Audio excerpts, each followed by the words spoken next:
Are you a cheese lover like me? Well, siguradong magugustuhan mo rin itong bagong na-discover ko na cheese snacks sa market. And this is the Queso Mucho.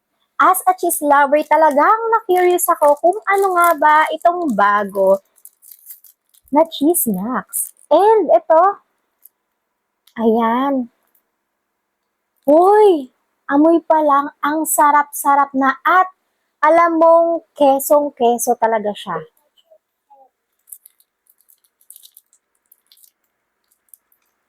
Wow! Kita niyo ba yung layer na yan? Ang dami, oh.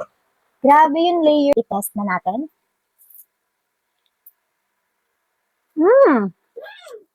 Ang sarap at talagang lasang-lasa yung cheese. Kakaiba ang cheese sarap ng Queso Mucho. Mmm. I found my new cheese snack na talaga. Sa mga cheese lover dyan ako, siguradong magugustuhan nyo rin itong Queso Mucho. Kasi ang sarap niya talaga. Available nga pala to sa mga online platforms and syempre sa stores. Oh, itry nyo na rin itong bago na Queso Mucho cheese snacks.